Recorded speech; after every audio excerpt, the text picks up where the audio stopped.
Recuerdo perfectamente el sonido del reloj aquella mañana. Cada tic, tac me recordaba que el tiempo no se detiene, aunque uno lo desee. Después de 30, y 5 años trabajando como enfermera en el hospital del pueblo, había llegado el día de mi jubilación. Muchos me felicitaron, me abrazaron, y me dijeron que al fin podría descansar. Yo sonreía, pero dentro de mí no sabía muy bien cómo se hacía eso, descansar. Durante tantos años, mi vida había sido una rutina de madrugones, pasillos fríos y olor a desinfectante. Cuidar a los demás se había convertido en mi forma de existir. A veces, incluso olvidaba cuidarme a mí misma. Pero todo lo hacía por él, por Daniel, mi único hijo. Lo crié sola, desde que su padre nos dejó cuando apenas tenía 4 años. Era un niño dulce, con unos ojos tan grandes que parecían absorber el mundo. Sin pasión, y con dar una vida media, aunque eso significara sacrificar la mía. Cuando llegó el día de mi retiro, pensé que era el momento de empezar a vivir un poquito para mí. Había imaginado tardes de café junto a la ventana, quizás aprender a pintar o cuidar mi pequeño jardín. Pero sobre todo, soñaba con tener a Daniel cerca, compartir con él los días tranquilos que nunca tuvimos. Él vino esa noche a casa, con una sonrisa que me recordó al niño que fui. Me abrazó fuerte y me dijo, «Mamá, ya es hora de que dejes de preocupar por todo. Ahora te toca a ti descansar». Su voz sonaba sincera, y quais creel. Cenamos juntos, hablamos de todo, y de nada, y por primera vez en años sentí que no estaba sola. Me contó que estaba pensando en abrir un pequeño negocio, algo que le permitiera dejar su trabajo y dedicarse a lo que le gustaba. Yo lo escuchaba con atención, con el corazón lleno de orgullo. Siempre quis verlo feliz libre. A los pocos días, mientras tomábamos té, me dijo con tono casual, «Mamá, estaba pensando ahora que tienes tu jubilación, podríamos poner el dinero a mi nombre, así lo administramos mejor. Te prometo que me encargaré de todo. Tú no tendrás que preocuparte por nada». Su sonrisa era la misma de cuando era niño y me pedía permiso para jugar un rato más antes de dormir. Yo dudé, no porque desconfiara, sino porque es dinero era lo único que tenía asegurado para mis últimos años. Pero luego lo miré a los ojos, y Roman 6 en ellos la misma ternura, que siempre me había guiado. Pensé que no había mayor inversión que confiar en mi propio hijo. De acuerdo, hijo le dije, si es para estar más tranquilos, hazlo. Él me abrazó y me besó la frente. No te vas a arrepentir, mamá, me dijo, y quis creer que era verdad. Los primeros meses fueron bonitos. Me visitaba seguido, me traía flores, hablábamos del negocio que planeaba abrir. Me hacía sentir parte de algo. Pero, poco a poco, esas visitas se fueron haciendo menos frecuentes. Cuando lo llamaba, a veces no contestaba, y cuando lo hacía, su voz sonaba apurada, distante. «Estoy muy ocupado, mamá, luego te llamo», decía siempre. Una tarde fui a buscarlo a su apartamento, llevando una tarta de manzana como los que tanto le gustaban. Tardó en abrir, y cuando lo hizo, noté algo distinto. Había cambiado. Sus manos ya no olían a trabajo, sino a perfume caro. Detrás de él se escuchaba música alta y risas. una mucha joven aprecio brevemente rindo, y mi miro con curiosidad. Mamá ahora no es buen momento, me dijo Daniel, incomodo. Estoy con unos amigos, te lomo luego, she.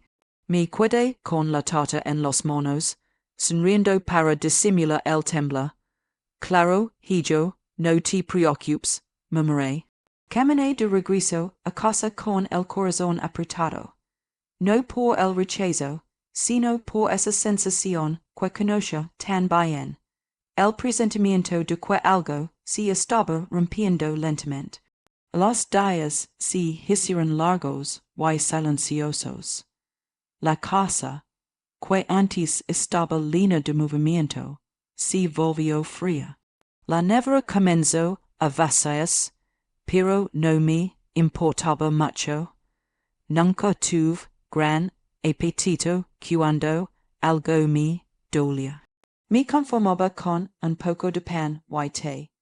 Una mañana, mientras revisaba mis papers, Roman 6, un extracto bancario. Lo abrí sin pensar, y mis manos comenzaron a temblar. La juventud de mi jubilación estaba casi vacía. Llamé Daniel varias veces, pero no contestó. Pasaron días sin respuesta. Cuando finalmente me atendió, lo noté molesto. Mamá no empieces si fu solo una inversión. Todo esto bajo control. Repetí para mí, intentando convencerme de que tenía razón. Pero en el fondo, algo dentro de mí ya sabía la verdad. Mi sacrificio había sido tomado como un cheque en blanco, y mi amor como una ganancia que podía romperse sin remordimiento. Esa noche no pude dormir. Escuchaba el tic-tac del reloj mezclarse con los recuerdos, las noches de fiebre que pasé a su lado, los inviernos sin abrigo para que él tuviera uno, las comidas que inventaba con lo poco que había. Todo por verlo bien. Mientras el amanecer se filtraba por la ventana, me prometí a mí mismo que no lo haría. Que si el amor de una madre había sido malgastado, al menos mi dignidad no lo sería. Pero no sabía entonces que el verdadero golpe aún estaba por llegar. El día en que la nevera quedó vacía y mi hijo gritó, sin saber que es grito sería el eco de su propia culpa. Los días comenzaron a pasar como hojas arrastradas por el viento. Al principio, Daniel venía de vez en cuando, siempre con prisas, siempre hablando de negocios, de nuevas oportunidades, de amigos importantes. Traía una energía que llenaba el aire, pero se iba igual de rápido, dejando tras de sí un silencio que dolía.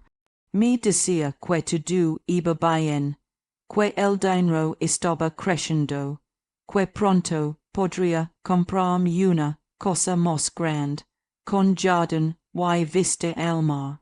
Yo asentía con una sonrisa que se deshacía apenas él se marchaba, porque algo en el fondo no encajaba. No era solo su ausencia, era su mirada distinta. Ya no era el hijo que me buscaba para pedir consejo o abrazos a mi culo cuando las cosas iban mal. Era un hombre que persiguió de su propio refugio. Una tarde lo llamé para invitarlo a cama, hace semanas que no lo veía. ¿Cuál es su plato favorito? Guiso de pollo con arroz y zanahorias. Me levanté temprano, fui al mercado, y compré todo lo necesario. Mientras cocinaba, sentía esa mezcla de emoción y nerviosismo que solo una madre entiende cuando espera a su hijo. Pero las horas pasaron y Daniel no ligó, lo llamé, no contestó, mandé un mensaje, silencio, cuando por fin respondió, ya era de noche. Lo siento, mamá, si me complicó el día, mañana paso, she, Claro, hijo dije, mirando la mesa pius de parados. Te espero mañana, pero el mañana nunca ligo, ni el siguiente, ni el otro. Los vecinos me preguntaban por él. Tu, hijo, debe estar muy ocupado, verdad? Yo sonreía, fingiendo orgullo. No quería admitir que no lo veía, que apenas sabía de su vida. A veces leía su nombre en las redes sociales, acompañado de fotos en restaurantes, viajes, fiestas. Siempre rodeado de gente, pero nunca conmigo. El dinero desaparecía más rápido de lo que yo imaginaba. Cada mes encontraba menos en la cuenta. Y cuando intentaba preguntar, él cambiaba de tema o se mostraba molesto. Mamá no me presiones, sí, estoy haciendo esto por los dos. A veces hay que riscar para ganar. Yo lo miraba en silencio, intentando recordar en qué momento se había perdido el niño que me decía, mamá, yo siempre te voy a cuidar. Pasó el tiempo, y mi cosa comenzó a sentir el peso del abandono. Las flores del balcón se marchitaron, el reloj del pasillo se detuvo, y yo me acostumbré a las comidas sencillas, a veces solo pan y té. No porque no pudiera cocinar, sino porque yo no tenía para qué hacerlo. Una noche mientras veía la televisión, el tambor sonó. Era Daniel, entró sin saludar, nervioso, mirando a su alrededor como si buscara algo. Pudo quedarme unos días. Pregunto evitando mi mirada, claro hijo, esta siempre será tu casa. Esa noche lo escuché hablar por teléfono en voz baja. Mencionaba dudas, nombres que no conocía, palabras que sonaban a problemas. No quise pregunta. Me limité a preparar café y dejarlo sobre la mesa, como hacía cuando era niño. Pero él no lo tomó. Al día siguiente, cuando me levanté, ya no estaba. Solo encontré una nota sobre la mesa. No te preocupes, mamá. Todo se va a arreglar. Esa frase me acompaña. Yo como una espina en el corazón. No lo volví a ver durante semanas. La amaba, pero su número estaba fuera de servicio. Pregunté a un amigo suyo, que me dijo con gesto incómodo. Doña Elena, su hijo anda metido en cosas complicadas. Mejor no se preocupe demasiado. No se preocupe. Qué fácil lo dicen, pensé. ¿Cómo le explicas al mundo que preocupado por un hijo no es una elección, sino un reflejo? Una tarde, mientras limpiaba la cocina, abrí la nevera y me quedé mirando su interior. Apenas quedaba una manzana y un poco de leche. Recordé las veces que la nevera estaba llena porque yo me quedaba sin cama para que él tuviera todo. El contraste me golpeó en el pecho como un ladrillo.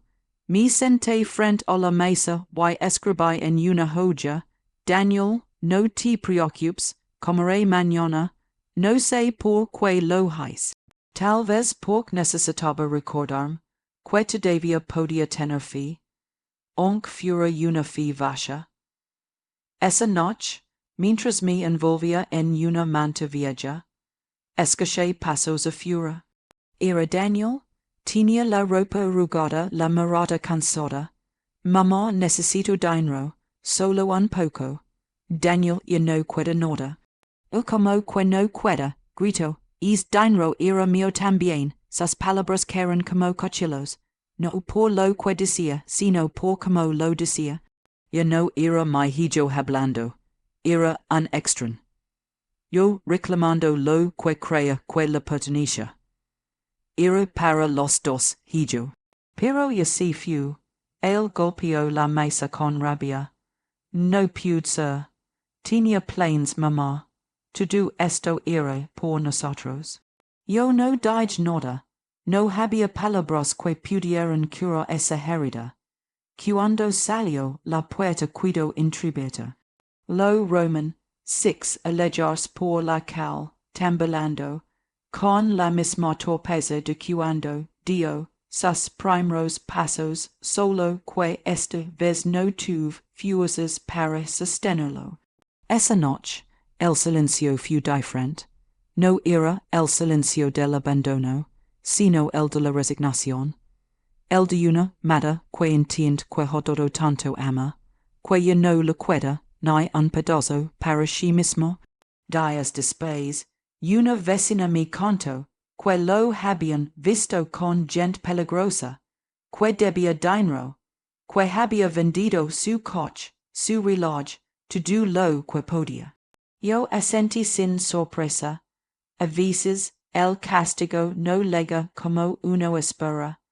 No es un golpe ni una palabra, es ver a quien amas destruirse con sus propias manos. Y entonces una tarde cualquiera, Daniel regresó.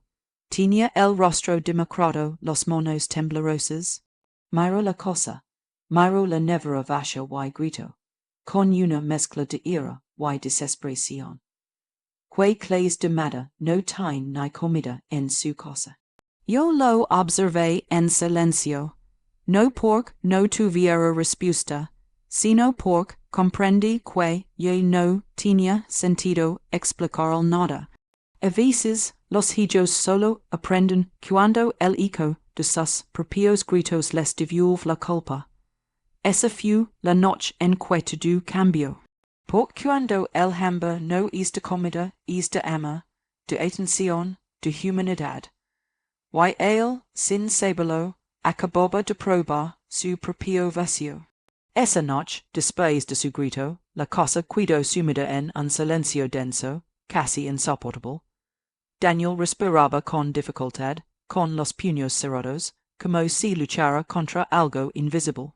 Yo permanecí de pie, junto a la nevera abierta, viendo como la luz amarillenta iluminaba los instantes vacíos. Era una imagen triste pero real.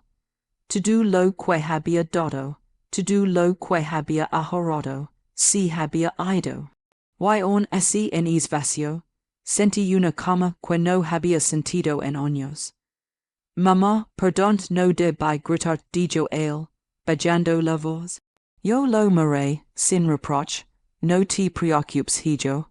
No tengo hambre, respondí, con una sonrisa pequeña.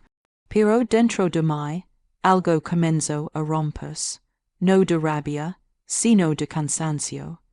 Cansancio del sacrificio que nunca fue visto, del amor que se daba sin medida, del silencio que siempre se esperaba de mí.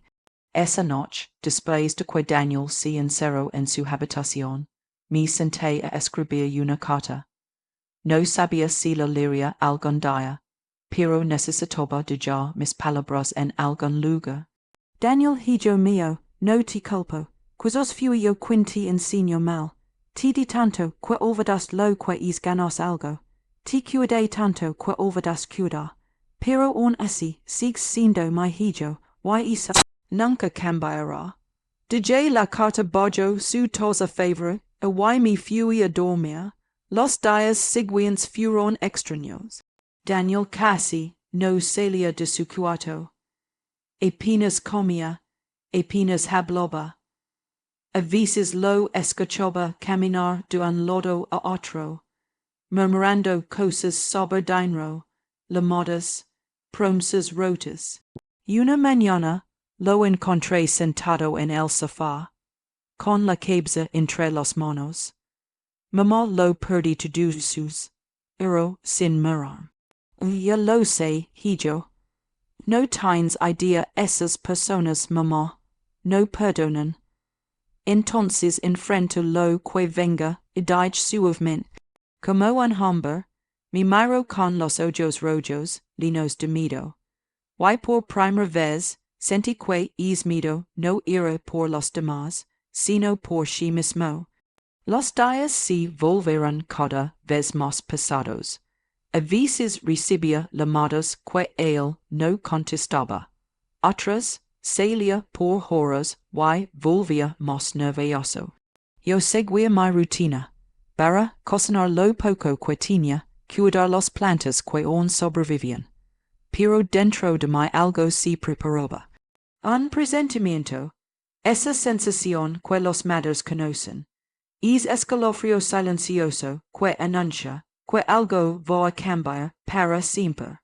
Y una noche lo escuché salir, la puerta se cerró con un golpe seco. Esperé. Las horas pasaron y no volvió. A las 3 de la madrugada sonó el teléfono. Era una voz desconocida, áspera, rápida. ¿Es usted la madre de Daniel? Sí, soy yo. Su hijo tuvo un problema está en el hospital. El corazón me dio un vuelco, no recuerdo cómo llega allí. Solo recuerdo el pasillo largo, las luces frías, el olor a desinfectante. Daniel estaba en una camilla, con la cara llena de mortones y una venda en la cabeza. Respiraba, pero su piel estaba pálida como la luna. Intentaron quitar el dinero, no tenía nada, me dijo un médico. Tuvo suerte de estar vivo. Me senté a su lado, tomé su mano. Y ahí estaba él, mi niño otra vez, vulnerable, débil, necesitado de su madre. Las lágrimas me corrían sin control, pero no eran solo de tristeza, eran también de alivio. Porque todavía respiraba, porque todavía tenía una oportunidad. Pasaron los días. Daniel se recuperó, pero lentamente, aunque su mirada había cambiado. Y no había arrogancia ni prisa. Había algo que nunca había visto antes, vergüenza. Mamá me dijo una tarde mientras tomábamos té, no merezco tu perdón. No tienes que merecerlo. El perdón no se gana, si yo le respondí. Él agachó la cabeza. Te juro que cambiaré. Que esta vez haré las cosas bien. Yo asentí, pero no dije nada. Sabía que las palabras son frágiles. El cambio verdadero se demuestra en el silencio. Los meses pasaron. Daniel consiguió un trabajo sencillo. Al principio se quejaba, pero poco a poco comenzó a valorar cosas pequeñas. Traer pan fresco en las mañanas, reparar una silla rota, acompañarme al mercado. Lo veía esforzarse, y aunque no decía mucho, mi corazón se llenaba de una mezcla de tristeza y orgullo. Una tarde me sorprendió con un ramo de flores. ¿Por ti, mamá? ¿Por todo lo que no supe agradecer? Gracias, hijo dije, conteniendo las lágrimas. Pero la vida, a veces, no da treguas. Mi salud comenzó a deteriorarse. El cansancio se volvió más frecuente, y las noches más largas. Daniel lo notó. Me llevaba al médico, me preparaba la comida, me cubría con una manta como cuando él era niño. Y cada vez que lo hacía, yo veía en sus ojos el reflejo del hombre que había querido ser, pero que solo ahora empezaba a encontrar. Y una noche, mientras él dormía en el salón, me levanté despacio y volví a mirar la nevera. Esta vez no estaba vacía. Había pan, frutas, algo de leche. Sonreí.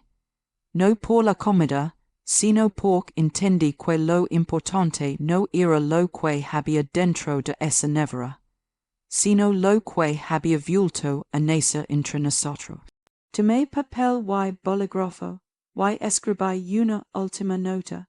Gracias, hijo, no por llenarme la nevera, sino por recordarme que el ama también puede renacer.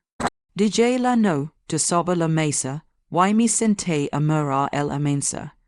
Había luz entrando por la ventana, suave, cálida, como una promesa. Senti paz, después de tantos años de silencio, de dolor y de espera, esa mañana comprendí que a veces el hambre no se sacia con comida, sino con el perdón. Fue entonces cuando escuché su voz a mis espaldas. Mamá, ya estás despierta. Sí, hijo, ven, siéntate conmigo. Y por primera vez en mucho tiempo, desayunamos juntos sin culpas, sin reproches, solo con ama. Los días parecían más tranquilos después de aquel amanecer. Daniel y yo habíamos encontrado una especie de equilibrio, una cama frágil, como si la vida nos estuviera dando un pequeño. Yo respiro antes de la próxima tormenta. Yo lo veía salir todas las mañanas al trabajo, con la ropa sencilla, el cabello ordenado y un brillo nuevo en los ojos. Había dejado atrás las fiestas, los amigos interesados, las promesas vacías. Ahora hablaba de ahora, de futuro, de empezar de nuevo. Mamá, voy a devolver todo mi decía con una convicción que me dolía y me conmovía a la vez. No tienes que hacerlo, hijo. Y me lo devolviste, respondía yo, sonriendo. Pero él insistía. Un domingo, ligó con una cosa pequeña envuelta en papel dorado. Y para ti dijo, dejándola sobre la mesa, la abrí. Dentro había una libertad de ahorro con mi nombre. Empecé a guardar un poco cada mes. No es mucho todavía, pero quiero que sientas que algo vuelve a ser tuyo. Las lágrimas me nublaron la vista, no por el dinero, sino porque, por primera vez en años, sentí que Daniel entendía el verdadero valor de las cosas. Pasaban los días y yo lo observaba desde mi salón, mientras él arreglaba cosas de la casa o cocinaba torpemente. A veces quemaba la comida y nos reíamos. Otras, legaba con flores marchitas que decía haber conseguido a mitad de precio. Pero su intención valía más que cualquier lujo. Sin embargo, mi cuerpo comenzó a dar señales de que ya no podía más. El cansancio se volvió constante, y subir las escaleras era una batalla. Daniel me insistió para ir al hospital, y aunque yo no quería preocuparlo, accedí. El médico habló claro, mi corazón estaba débil, no era urgente, pero debía cuidarme. Cuando salimos, Daniel me tomó de la mano y me prometió.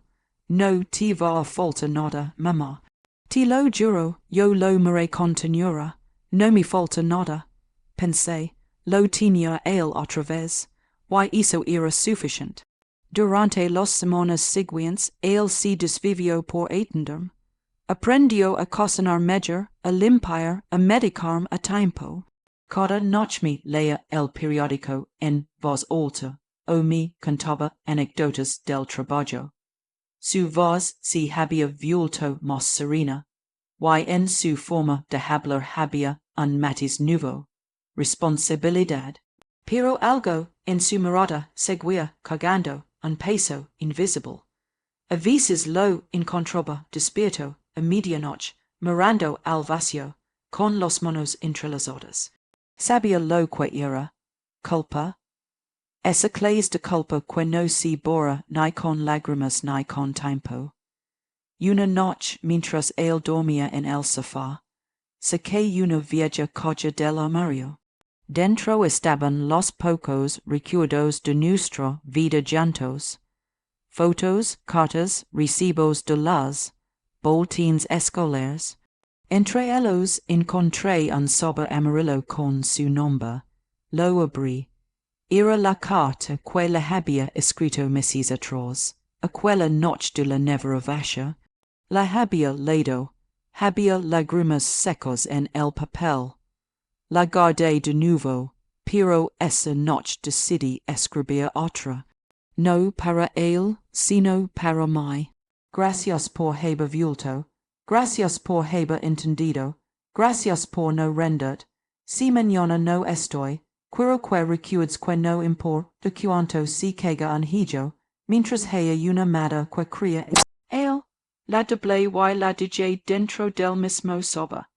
Al dia siguiente Daniel me despertó con café y pan caliente. Ahoy quiro levat a tu lugar favorito dijo. Fuimos al parque, don salíamos a cuando él era niño. Caminamos despacio, tomados del brazo. Si sento llanto a mí en el banco de siempre, bajo el mismo árbol, que tantas veces nos había visto reír. Y te acuerdas cuando me traes aquí a juga, pregunto, claro que sí.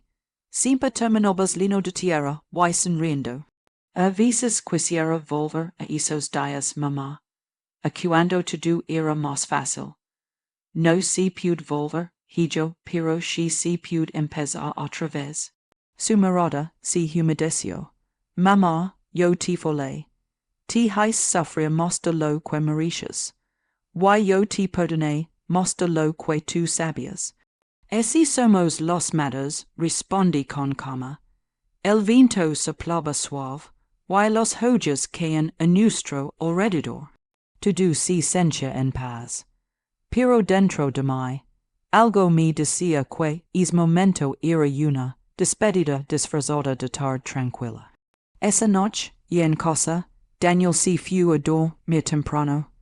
Yo me quedé un rato más, mirando el reloj del pasillo, el mismo que se había detenido años atrás. De repente, volvió a moverse. Tic-tac, tic-tac. Era como si el tiempo era decidido ponerse en marcha de nuevo, solo para marcar el cierre de un ciclo. Al amanecer, Daniel me llamó desde la cocina. Mamá, ¿quieres desayunar? No respondí.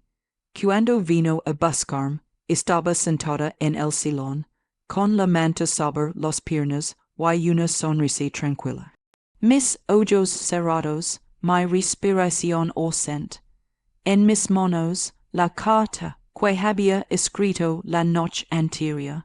Daniel se arrodilló a mi lado, llorando sin consuelo. No grito, no pidió perdón, no buscó explicación. Solo lloró, como el niño que una vez había sido, abrazando a su madre por última vez. Horas después, cuando los vecinos y los médicos habían llegado, encontraron también la libreta de ahorro sobre la mesa, abierta en una página donde se leía mi última anotación. Todo lo que tuve, lo di con ama, y hizo hijo mío nadie puede quitarlo. Desde ese día Daniel cambió por completo. Vendió las pocas cosas que no necesitaba, pagó sus deudas y dedicó su tiempo a ayudar a otros. Cada domingo visitaba el parque y dejaba flores bajo aquel árbol. Nadie sabía quién era, pero todos lo conocían por su gesto amable y su silencio sereno. Porque hay dolores que no se curan, solo se transforman. Y en su caso, el dolor se convirtió en redención. El tiempo pasó, y una tarde, mientras miraba al cielo, pensó en mí. Sonrió y murmuró, mamá, esta vez, comeré por los dos. ¿Quieres que continue con la part 5, últimos 800 palabras, don Daniel reflexiona sobre la pérdida, encuentra una forma simbólica de honrar a su madre, y el mensaje final deja al público con lágrimas y esperanza? You said? Yes, expand keynote 5 in 800 words without heading, ChatGPT said. El tiempo siguió su curso, lento pero firme, como si quisiera darle a Daniel la oportunidad de aprender a vivir con el peso de la ausencia. Ya no quedaban gritos en aquella cosa, ni pasos acelerados, ni el sonido de su madre preparando el café al amanecer. Solo quedaba el eco de su voz, flotando entre las paredes, susurrando aquellas frases que parecían cobrar vida cada vez que él cerraba los ojos. Cada mañana, al abrir la nevera, Daniel se quedaba quieto por unos segundos, no por hamber sino por costumbre. La Nevera ya no estaba vacía, pero para él, ninguna comida tenía el mismo sabor. Había llenado los estantes de frutas, pan, leche, incluso colocaba el guiso de pollo, que su madre solía preparar. Pero el silencio del hogar seguía siendo más fuerte que cualquier hablar. El primer mes después de su partida fue un torbellino de emotions, culpa, tristeza, y una sensación constante de soledad. Intento mantenerse ocupado en el trabajo, habla con la gente, sonreír aunque no le naciera. Pero en las noches, cuando el mundo dormía, él se sentaba en el salón, donde ella había cerrado los ojos para siempre. Ali le hablaba en voz baja, como si un pudiera escucharlo. Te extraño, yo, mamá susurraba. Todo esto no sirve de nada sin ti. Una tarde, al revisar sus cosas, encontró una pequeña colla de madera con su nombre escrito en la tapa. Dentro había fotos antiguas, una cadena de oro con una medalla de la Virgen y una carta doblada con cuidado. Al abrirla, reconoció su letra al instante. Daniel, si estás leyendo esto, significa que ya no estoy contigo. No quiero que me lores hijo, quiero que vivas, que lins de amar todo lo que una vez llenas de arrepentimiento. No midas tu vida por lo que perdiste, sino por lo que aún puedes dar. Y cuando sientas hambre, recuerda, hay hambres que no se comen con comida, sino con bondad. Daniel no pudo contener el llanto. Aquella carta era como una caricia desde el cielo. La guardó en su billetera, y desde entonces la llevaba consigo a todas partes. Con el tiempo decidió cumplir una promesa silenciosa. Transformar la cosa en un lugar que reflejara lo que su madre fue. Pintó los paredes, arregló el jardín, y colocó un pequeño retrato suyo en la cocina, justo encima de la nevera. Ali cada mañana la saludaba antes de salir. Pero había algo más que necesitaba hacer, algo que lo mantuvo despierto muchas noches.